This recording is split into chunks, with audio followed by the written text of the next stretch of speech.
பிரியமானவர்களே, இயேசு கிறிஸ்துவின் நாமத்தில் உங்கள் எல்லாருக்கும் என்னுடைய அன்பின் வாழ்த்துக்கள். எப்படி இருக்கீங்க? நல்லா இருக்கீங்களா? உலகம் முழுவதும் ஆண்டவர் என்ன செய்து கொண்டிருக்கிறார்னு பார்த்தீங்கல்ல. உலகம் முழுவதிலும் ஆவியானவருடைய கிரியை பலமாய் வெளிப்பட ஆரம்பித்து விட்டார். அவர் சர்வலோகத்தின் ஆண்டவர், சர்வலோகத்தின் நியாயாதிபதியாய் வெளிப்பட போகிறார். அதற்கு முன்பாக சகல ஜாதி மக்களுக்கு சுவிசேஷம் தீவிரமாய் பிரசங்கிக்கப்பட்டே ஆக வேண்டும். ஒருவரும் அதை தடுக்க முடியாது. சட்டம் போட்டும் தடுக்க முடியாது, திட்டம் போட்டும் தடுக்க முடியாது. இயேசு சொன்ன வார்த்தை கட்டாயம் தீவிரமாய் நிறைவேறியே தீரும். அதைத்தான் நம்ம இப்பொழுது பார்த்தோம். ஒரு பக்கம் ஜெபிக்கிற மக்கள் எழும்பிட்டாங்க, இன்னொரு பக்கம் சுவிசேஷத்தை அறிவிக்கிற மக்கள் எழும்பியிருக்கிறாங்க. இதுதான் எழுப்புதலுக்கான முக்கியமான காரியங்கள். அப்போ நம்ம ஜெபிப்பது விருதாவாக அல்ல. நாம் ஜெபிக்கிற ஒவ்வொரு ஜெபத்துக்கும் தேவன் பதில் கொடுத்து கொண்டு இருக்கிறதை பார்க்குறீங்கள. அப்போ இன்னும் தீவிரமாக நம்ம ஜெபிக்கணும். இந்த எழுப்புதல் அக்கினி வேகமாக பரவணும். இன்னும் பலமாய் ஆவியானவர் ஊற்றப்பட்டு இன்னும் பலமான அற்புத அடையாளங்கள் நடக்கணும். இயேசுவை ஆண்டவர் என்று சகல ஜனங்களை அறிந்து ரட்சிக்கப்படணும். இதற்காக தீவிரமாக ஜெபிக்கணும். குடும்ப ஜெபம், தனி ஜெபத்தில் இன்னும் தீவிரமாக ஜெபிங்க. பாஸ்டர்மார்கள், போதகர்கள் ஞாயிற்றுக்கிழமை ஆராதனையில் ஒரு 15 நிமிஷமாவது ஜெபம் பண்ணுங்க. உங்கள் தேசம், உங்கள் கிராமம், உங்கள் பட்டணம் எழுப்புதல் அடைய அது மாதிரி கருத்தாக ஜெபம் பண்ணுங்க. பெரிய எழுப்புதலை காண்போம். சரி, இப்போ ஆண்டவருடைய வருகை சமீபம் என்பதற்கு இதெல்லாம் ஒரு பெரிய அடையாளம். இயேசு சொன்ன அடையாளங்கள் தீவிரமாய் நிறைவேறி கொண்டு வருகிறதே நம்ம பார்க்க முடிகிறது. சரி, இந்த சமயத்தில் வெளிப்படுத்தின விசேஷம், வேத புஸ்தகத்தின் கடைசி புஸ்தகம் வெளிப்படுத்தின விசேஷம், ரெவலேஷன். இது எதை குறிக்க சொல்லுகிறது? கடைசி காலத்தின் சம்பவங்களை ஆண்டவர் தெளிவாக வெளிப்படுத்தி யோவானை கொண்டு எழுதி தந்திருக்கிறார். ஆண்டவருடைய வருகையின் காலம் எப்படி இருக்கும், அவருடைய வருகை எப்படி இருக்கும், வருகைக்கு பிறகு என்ன நடக்கும், இந்த உலகத்தின் அடுத்த பரிமாணம் என்ன, எல்லாம் வெளிப்படுத்தின விசேஷத்தில் தெளிவாய் ஆவியானவர் எழுதி கொடுத்திருக்கிறதே நம்ம பார்க்கிறோம். இந்த நாட்களில் வெளிப்படுத்தின விசேஷத்தில் அந்த 7ஆம் அதிகாரத்தின் சம்பவங்கள், இன்னும் 13ஆம் அதிகாரத்தின் சம்பவங்கள் எல்லாம் நம்முடைய கண்களுக்கு முன்பாய் நடக்க ஆரம்பித்து விட்டதை நம்ம பார்க்க முடிகிறது. அதனால் வெளிப்படுத்தின விசேஷத்தை வாசிங்க. ஒன்றுமே புரியலை அப்படின்னு சொன்னீங்கன்னா திரும்ப திரும்ப வாசிங்க. நீங்கள் மறுபடியும் வாசிக்கும் போது பல காரியத்தை விளங்கி கொள்ள முடியும். அதை விளக்கி சொல்லுகிற சில தேவ மனிதர்கள் இருக்கிறாங்க. பிரதர் வின்சென்ட் செல்வகுமார் அவர்கள், அவங்க ஒரு பக்கம் அதை பற்றி விளக்கங்கள் சொல்கிறாங்க. பிரதர் எம்டி ஜெகன் அவங்க ரொம்ப அருமையாக இப்போ நடக்கிற நிகழ்ச்சி பைபிளில் வெளிப்படுத்தின விஷயத்தில் எங்கே வருது அதை திரும்ப தெளிவாக வெளிப்படுத்தி காண்பித்து கொண்டு இருக்கிறாங்க. அவங்களுடைய நேற்று வர என்கிற அந்த யூடியூப் சேனலை பாருங்கள். அப்போ இந்த வெளிப்படுத்தின விசேஷமும் இப்போ நடக்கிற நிகழ்வுகளையும் ரொம்ப அழகாக வெளிப்படுத்தி சொல்லி கொண்டே இருக்கிறாங்க. இதெல்லாம் சபைக்கு தேவன் கொடுக்கிற முக்கிய செய்தி. ஹெவன்லி லேடர் மினிஸ்ட்ரிஸ் அதை டவுன்லோட் பண்ணி வைத்து கொள்ளுங்கள். அதில் நீங்கள் பாருங்கள், 2ஆம் வருகைக்கான சம்பவங்கள், உலகத்தில் இப்போ நடக்கிற சம்பவம் பைபிளில் எங்கே இருக்குது எல்லாமே விலைக்கு சொல்கிறாங்க. நீங்கள் இந்த காலத்தில் இதை தெளிவாக அறிந்து கொள்ளணும். எல்லா தெய்வ பிள்ளைகளும் வருகை குறித்து தான் இப்போ தீவிரமாக சிந்திக்கணும். வெளிப்படுத்தின விசேஷம், தானியேலின் புஸ்தகம், இந்த 2ஆம் வருகை பற்றி சொல்லப்பட்ட காரியங்களில் தீவிரம் காட்ட வேண்டும். ஏன்னா இனி காலம் செல்லாது, அதனால் கவனமாக இருக்கணும். அதனால தான் இந்த வெளிப்படுத்தின விசேஷத்தில் அந்த கடைசி கால சம்பவங்கள் எல்லாம் எழுதப்பட்டிருக்கிறது இல்லை. அதில் முதலாவது நீங்கள் பார்த்தீங்கன்னா 2-3 அதிகாரம் வாசிக்கும் போது 7 சபைகளுக்கு சொல்லப்பட்ட செய்திகள் சொல்லப்படுவதை நீங்கள் பார்க்க முடியும். ஆசியாவில் இருக்கிற 7 சபைகள் வெளிப்படுத்தின விசேஷம் 2-3 அதிகாரங்களிலே நீங்கள் பார்க்க முடியும். எபேசு சபை, சிமர்னா சபை, பெருகமு, தியத்தீரா, சரதை, பிலதெல்பியா, லவோதிகேயா, இதெல்லாம் பட்டணங்கள், பட்டணத்தினுடைய பெயர்கள், அங்கிருந்த சபைகள். அப்போ அதுக்காக சொல்லப்பட்டது என்று சொன்னாலும் கடைசி காலத்தில் சபைகள் எப்படி இருக்கும் என்பதற்கு இதை நீங்கள் வாசித்து பார்த்தாலே உங்களுக்கு புரிந்துவிடும். சபைகளுடைய நிலைமை கடைசி காலத்தில் சபைகள் எப்படி இருக்குன்னா இப்படி தான் இருக்கும். இப்போ இருக்கிறது தான் எழுதப்பட்டு இருக்கிறது. கடைசி காலத்தில் சபைகள் இப்படி 2 காரியம் இருக்கும். அதில் ஒன்று நிறைவான காரியம், இன்னொன்று குறைவான காரியம். முதல்ல ஆண்டவர் நிறைவானதெல்லாம் சொல்லி பாராட்டி கொண்டே வருவார். 2வது என்னாலும் உன்னிடத்தில் ஒரு குறை உண்டு அப்படின்னு ஆண்டவர் சொல்ல ஆரம்பித்து குறைகளை சுட்டி காண்பித்து சரிப்படுத்துவதற்கான காரியத்தை சொல்லுவார். அதனால் தனிப்பட்ட கிறிஸ்தவ வாழ்க்கையானாலும், ஊழியர்களானாலும், விசுவாசிகளானாலும், சபை நடத்துகிற தேவ ஊழியக்காரர்கள், பாஸ்டர்கள், மேய்ப்பர்களானாலும் இந்த 2 காரியத்தை உணர்ந்து நல்ல ஆவிக்குரிய அனுபவம் உண்டு கர்த்தரை துதிங்க. சரிப்படுத்த வேண்டிய காரியத்திற்கு ஓப்பன் ஹார்ட்டாக சரிப்படுத்த ஒப்பு கொடுத்து ஜெபிக்கணும். நம்ம சபைக்குள்ளே எந்தெந்த குறைபாடு இருக்குது அதுக்காக ஜெபிக்கணும்னு ஒப்பு கொடுத்து ஜெபிக்கணும். நீங்கள் குறைவுகளை மூடி மூடி வைக்க வைக்க சபை அழுகி நாசமாகி பிரயோஜனப்படாமல் போய்விடும். ஆண்டவரை தெளிவாக வெளிப்படுத்தி சொல்ல, சபை தான் ரட்சிக்கப்பட்டதான், கர்த்தருடைய பிள்ளைகள் தான். ஒரு பக்கம் இப்படிப்பட்ட நல்ல குணம் உங்களுக்குள்ள இருக்கிறது, ஆனால் இன்னொரு பக்கத்தில் இப்படி இருக்கிறீங்க, அதை சரிப்படுத்தி கொள்ளுங்க. எந்த நிலைமையிலிருந்து விழுந்தா என்பதை சிந்தித்து பாருங்கள். நீங்கள் அனலுமின்றி குளிருமின்றி இருக்கிறீங்க, விறுவிறுப்பா வாந்தி பண்ணி போடுவேன், சரிப்படுது அப்படிலாம் கர்த்தர் கள்ளோபதேசத்தை நீங்கள் கண்டுபிடிச்சிட்டீங்க, ஸ்தோத்திரம். இன்னும் சில கள்ளோபதேசக்காரர் உள்ளே நுழைஞ்சிட்டாங்க, இதெல்லாம் சொல்லப்படுகிறாரு. அப்போ கடைசி காலத்தில் உள்ள சபைகளை குறித்து தான் ஆவியானவர் எழுதியிருக்கிறார். ஆனால் தான் ஆவியானவர் சபைகளுக்கு சொல்லுகிறதை கேட்க காது உள்ளவன் கேட்க கடவன் என்று சொல்லி இருக்கிறதை பார்க்கிறோம். ஒவ்வொரு அந்த சபை குறித்து ஆண்டவர் பேசும்போதும் அறிந்திருக்கிறேன் அந்த வார்த்தை சொல்லுகிறார். ஒவ்வொரு சபை குறித்து 7 சபைகளுக்கு சொல்லும்போது அறிந்திருக்கிறேன், உன்னுடைய கிரியைகளை நான் அறிந்திருக்கிறேன், நீ ஆண்டவருக்காக படுகிற பாடுகளை அறிந்திருக்கிறேன், உனக்கு கொஞ்சம் பலன் இருந்து தீவிரமாய் நீ சுவிசேஷம் அறிவிப்பதை அறிந்திருக்கிறேன். இந்த மாதிரி ஆண்டவர் சபையை அறிந்தவர். அவருக்கு தெரியாமல் ஒன்றும் கிடையாது. சபைக்குள் இருக்கிற நிறைவும் தெரியும், குறைவும் தெரியும். அதனால் ஆண்டவர்கிட்ட மறைக்கலாம் முடியாது. அதனால் நம்ம ஆண்டவரிடத்தில் காரியங்களை சரியாக அறிக்கை செய்து ஜெபித்து ஒரு பூரண நிலைமைக்குள்ளே வர வேண்டும் என்று கர்த்தர் விரும்புகிறார். சரி, இந்த நாட்களில் நான் ரொம்ப ஜெபம் பண்ணினேன். ஜனங்களுக்கு நான் என்ன சொல்லணும் ஆண்டவரே, அடுத்து என்ன சொல்ல விரும்புகிறீர் என்ற போது ஒரு வார்த்தை திரும்ப திரும்ப ஆண்டவர் என்னோடு பேசினார். அதை வைத்து தான் கடந்த சில நாட்களாக ஜெபம் பண்ணி கொண்டே இருந்தபோது அதை குறித்து உங்களுக்கு தெளிவாக பேசும்படி கட்டளையிட்டார். என்ன காரியம் என்றால், இந்த வெளிப்படுத்தின விசேஷம் 2ஆம் அதிகாரம் 3ஆம் அதிகாரத்தில் 7 சபைகளுக்கு கர்த்தர் செய்து சொல்கிறார்ல, ஒவ்வொரு சபை குறித்து சொல்லும்போது கடைசியில் வரும்பொழுது ஒரு வார்த்தை சொல்லப்படுகிறது. ஜெயம் கொள்ளுகிறவன் எவனோ, ஜெயம் கொள்ளுகிறவன், ஜெயம் கொள்ளுகிறவர்கள் 7 இடத்துல வருகிறது. 7 இடத்துலையுமே ஜெயம் கொள்ளுகிறவர்கள் என்கிற வார்த்தை வருகிறதை நீங்கள் பார்க்க முடியும். அப்போ ஜெயம் கொள்ளுகிறவர்கள் தான் இந்த ஆசீர்வாதத்தை பெற முடியும், ஜெயம் கொள்ளுகிறவர்கள் தான் பரலோகத்தை சுதந்திரிக்க முடியும், ஜெயம் கொள்ளுகிறவர்கள் தான் இந்த கர்த்தர் வைத்திருக்கிற ஆசீர்வாதத்தை சுதந்திரிக்க முடியும் என்று வார்த்தை சொல்லப்படுகிறார். ஆகவே பல முறை நம்ம வாசித்திருந்தும் கூட ஆண்டவர் அந்த குறிப்பிட்ட நாள் வரும்போது ரொம்ப தெளிவாக அதை விளங்க பண்ணுகிறார். பரிசுத்தவான்கள் அவங்க தான் இதை சுதந்திரிப்பாங்க, நீதிமான்கள் அவங்க தான் இதை சுதந்திரிப்பாங்க, என் இருதயத்துக்கு ஏற்றவர்கள் அவங்க தான் சுதந்திரிப்பாங்க அப்படி சொல்லாமல் ஜெயம் பெற்றவர்கள் அந்த வார்த்தை திரும்ப திரும்ப திரும்ப 7 முறை வருகிறது. ஜெயம் பெற்றவர்களுக்கு தேவன் வைத்திருக்கிற ஆசீர்வாதம் என்னன்னு பார்க்கணும். அப்போ என்ன அர்த்தம், கடைசி காலத்தில் வருகைக்கு ஆயத்தப்படுறவங்க நம்ம ஜெயிக்கிறவர்களாக இருக்கணும். அதான் ஆண்டவருடைய விருப்பம். நம்ம ஜெயிக்கிறவர்களாக இருக்கணும். நம்ம எதை ஜெயிக்கணும், எப்படி ஜெயிக்கணும், அனிதனமும் ஜெயமுள்ள ஒரு வாழ்க்கை வாழணும். ஊழியர்களாக இருந்தாலும், விசுவாசிகளாக இருந்தாலும், மிஷினரிகளாக இருந்தாலும் நீங்கள் ஜெயிக்கிறவர்களாக இல்லாமல் தோல்வி அடைஞ்சிங்கன்னா நீங்கள் இந்த ஆசீர்வாதத்தை இழந்து போயிடுவீங்க என்பதாக தான் அதுக்கு அர்த்தம். இந்த ஜெயிக்கிறவங்களுக்கு ஆண்டவர் என்ன ஆசீர்வாதம் வைத்திருக்கிறார், நம்ம எதை ஜெயிக்கணும், அது குறித்து தான் தொடர்ந்து தியானிக்க போகிறோம். நம்ம இது ஆழமாக பதித்து கொள்ளுங்க. வெளிப்படுத்தின விசேஷம் 2ஆம் அதிகாரம் எடுங்க. இந்த ஜெயிக்கிறவளுக்கு, ஜெயம் பெற்றவளுக்கு தேவன் வைத்திருக்கிற ஆசீர்வாதம் சில வசனங்களை வாசிக்க போகிற. முதலாவது வெளிப்படுத்தின விசேஷம் 2ஆம் அதிகாரம் 7வது வசனம். ஆண்டவர் முதல் எபேசு சபைக்கு எழுதிட்டு இந்த வார்த்தை சொல்லுகிறார் பாருங்க.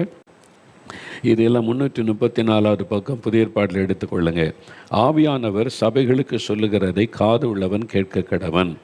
ஜெயம் கொள்ளுகிறவன் எவனோ அவனுக்கு தேவனுடைய பரதீசின் மத்தியில் இருக்கிற ஜீவ விருட்சத்தின் கனியை புசிக்க கொடுப்பேன் என்று எழுது. ஆண்டவர் சொல்லி இருக்கிறார். ஜெயம் கொள்ளுகிறவனுக்கு தேவனுடைய பரதீசின் மத்தியில் இருக்கிற ஜீவ விருட்சத்தின் கனியை புசிக்க கொடுப்பேன். இது ஒரு பெரிய ஆசீர்வாதம். ஜீவ விருட்சம், அது அந்த கனியை ஆண்டவர் புசிக்க கொடுப்பாராம். அந்த ஒரு ஆசீர்வாதம் நமக்கு எழுதப்பட்டிருக்கிறது ஜெயிக்கிறவர்களுக்கு என்பதாக வாசிக்கிறோம். 2வது பாருங்கள், வெளிப்படுத்தின விசேஷம் 2ஆம் அதிகாரம் 11ஆம் வசனத்தில் ஆண்டவர் சொல்லுகிற ஒரு காரியம், ஆவியானவர் சபைகளுக்கு சொல்லுகிறதை காதுள்ளவன் கேட்க கடவன். ஜெயம் கொள்ளுகிறவன் இரண்டாம் மரணத்தினால் சேதப்படுவது இல்லை என்று எழுது. ஜெயம் கொள்ளுகிறவர்கள் தான் இரண்டாம் மரணத்தினால் சேதப்படுவது இல்லை. அப்போ நம்ம ஜெயிக்கணும், ஜெயம் பெற்றவளாக இருக்கணும். அப்போ தான் இந்த ஆசீர்வாதத்தை சுதந்திரிக்க முடியும் என்பதை ஆண்டவர் தெளிவுபடுத்துகிறார். மறுபடியும் 3வது வெளிப்படுத்தின விசேஷம் 2ஆம் அதிகாரம் 17வது வசனம் பாருங்கள். அந்த வசனம் நீ வெளிப்படுத்தல் எடுத்து வச்சுருக்கீங்களா? அந்த வசனம் பாருங்கள். ஆவியானவர் சபைகளுக்கு சொல்லுகிறதை காது உள்ளவன் கேட்க கடவன்.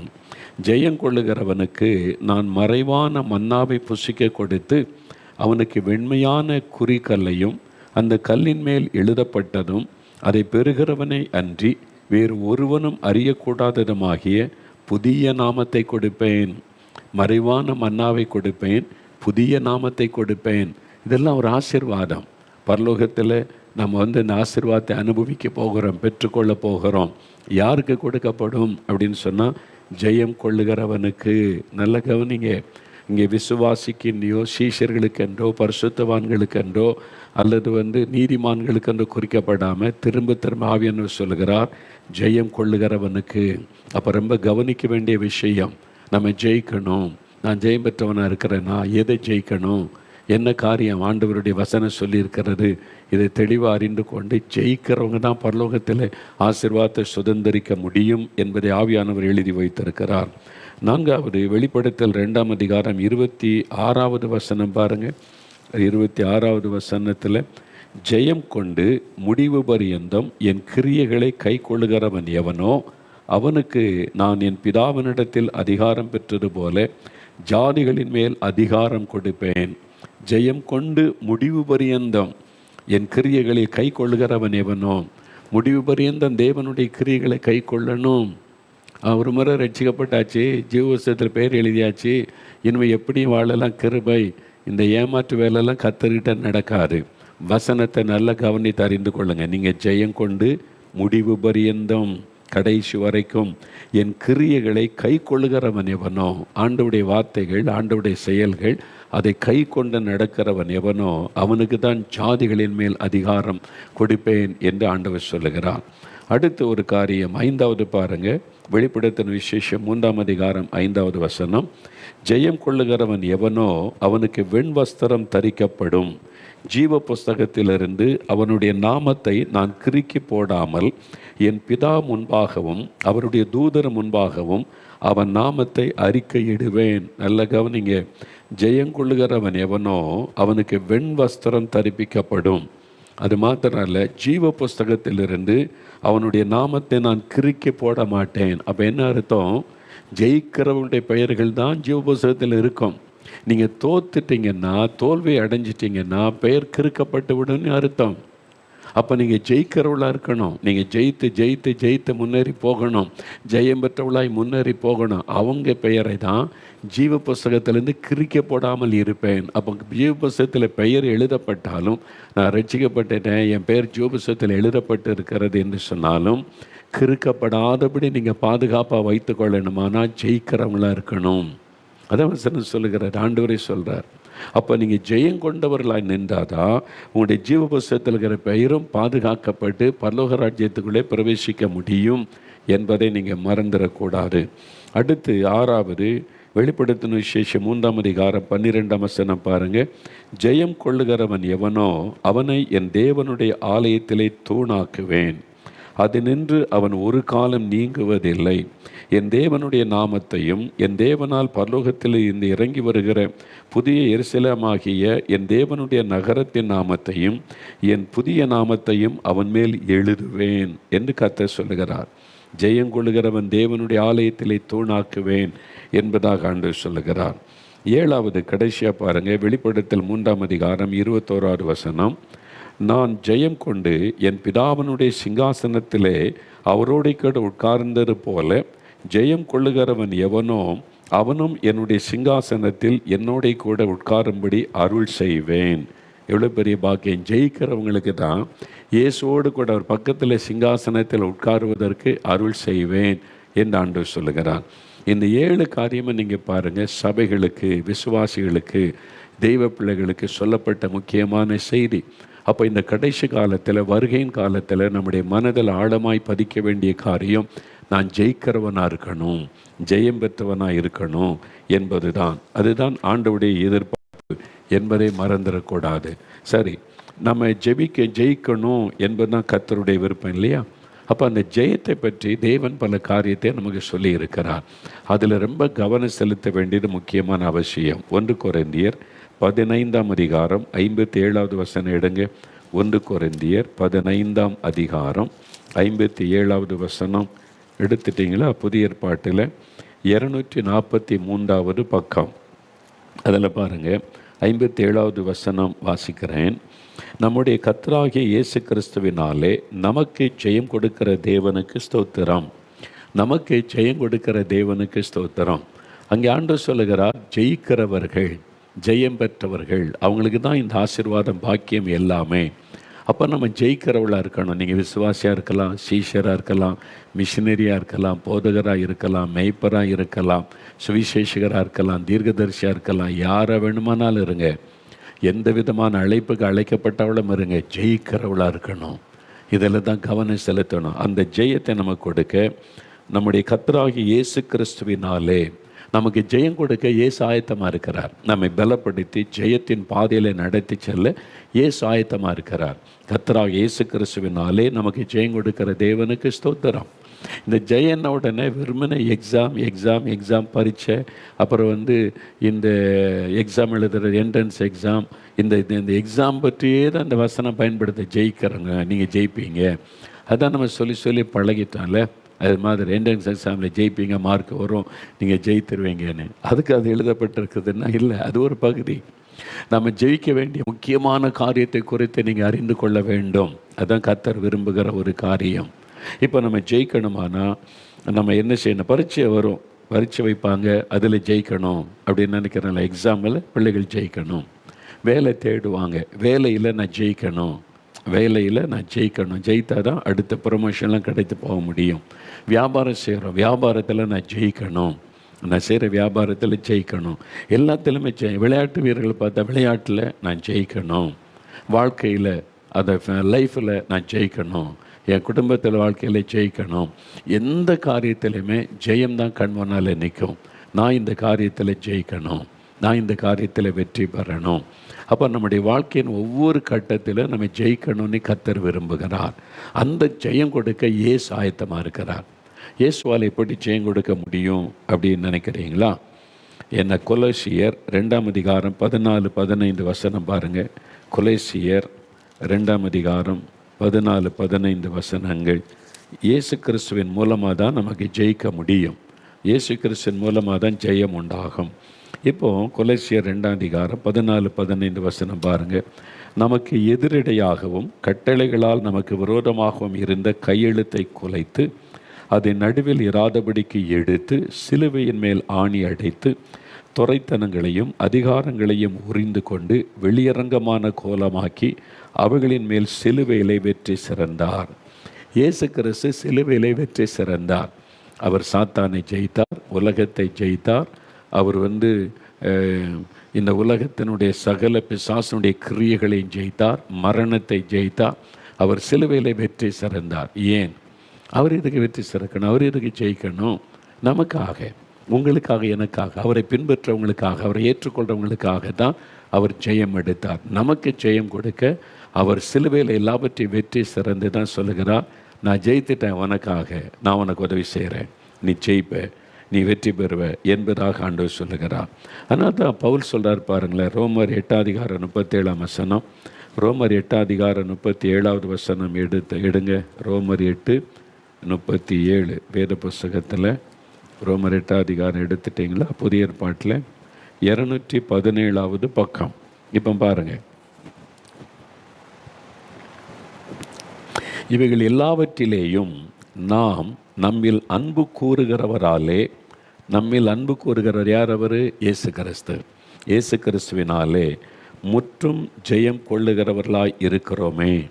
முற்றிலும் ஜெயம் கொள்ளுகிறவர்கள், அதான் சொல்லப்படுகிறது. நான் முற்றிலும் ஜெயங்கொள்ளுகளாக இருக்கும், மோர் தென் கான்கரர்ஸ். நாம் முற்றிலும் ஜெயிக்கிறவர்கள். நாம் ஜெயிக்கிறவர்கள், நம்ம ஜெயிக்கணும். நம்மை ஜெயிக்க வைக்க தான் சிலுவையில் அவர் வெற்றி சிறந்தார்.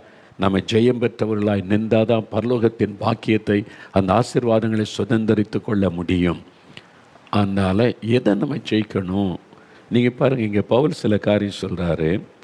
அவர் ஜெயித்த காரியம் 36ஆம் வசனத்தில், கிறிஸ்துவின் அன்பை விட்டு நம்மை பிரிப்பவன் யார்?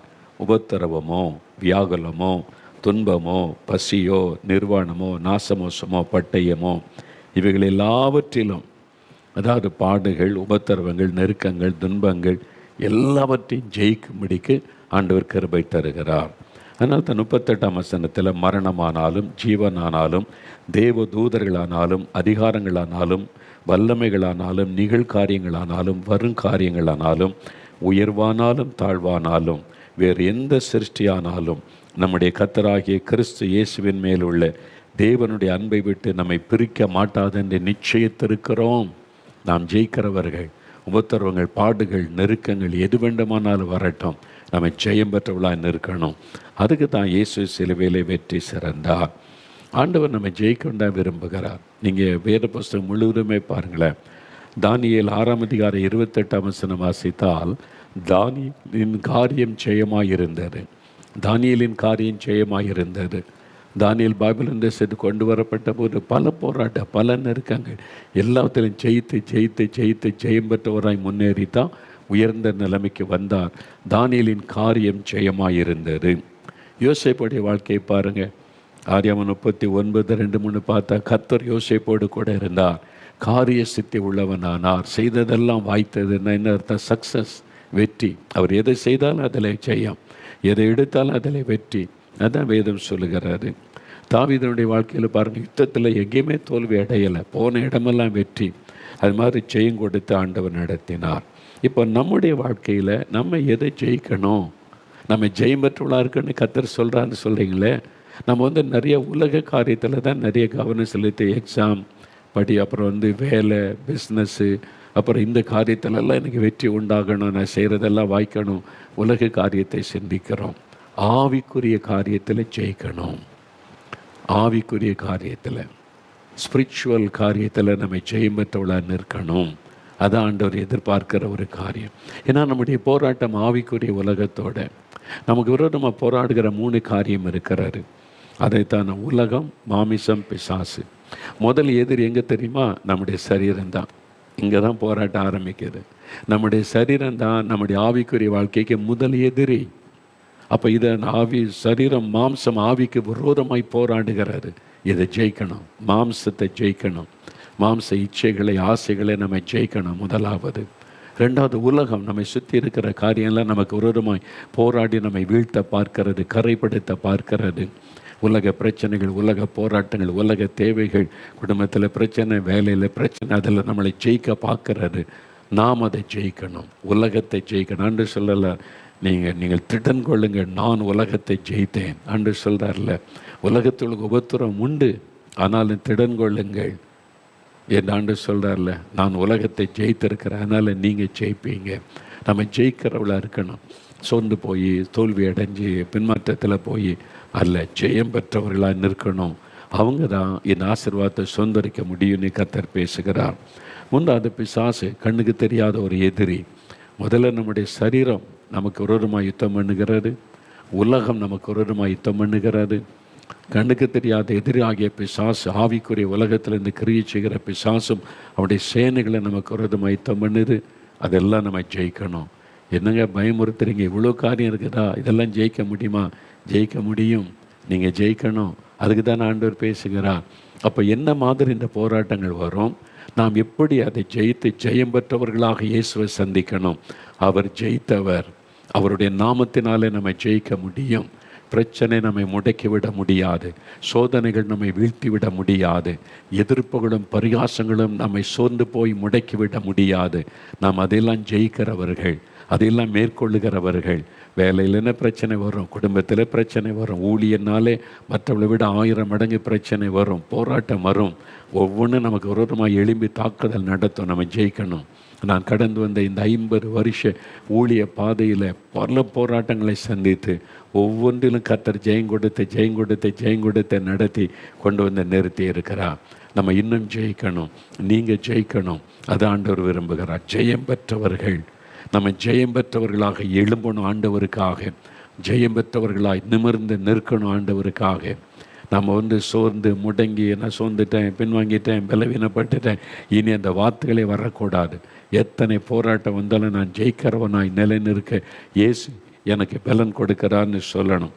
அதை குறித்து தான் இனி வருகிற நாட்களில் இந்த மாம்சம் எப்படி நமக்கு விரோதமாக போராடுது, அதை எப்படி ஜெயிக்கிறது, உலகம் நமக்கு விரோதமாக எப்படி யுத்தம் பண்ணுது, அதை எப்படி ஜெயிக்கிறது, பிசாசு நமக்கு விரோதமாக என்னென்ன தந்திரமாய் செய்கிறான், அதை எப்படி ஜெயிப்பது, நம்ம எப்போவுமே ஜெயம் பெற்றவளாய் நிற்பது எப்படி, அதை குறித்து தான் தியானித்து நம்ம ஜெபிக்க போகிறோம் வரும் நாட்களில். இன்றைக்கு அதை குறித்த ஒரு முகவரை இன்ட்ரொடக்ஷன் தான் உங்களுக்கு சொல்லியிருக்கிறேன். அப்போ முக்கியமானது மனதில் இருக்க வேண்டியது என்னது? நான் ஜெயிக்கிறவன், நான் ஜெயிப்பேன், நான் ஜெயம் பெற்றவனாக இயேசுக்கு முன்னாலே போய் நிற்பேன். காரணம், இயேசு ஜெயித்தவர், அவர் எனக்கு ஜெயம் தருகிறவர். இது மனதில் இருக்கணும்.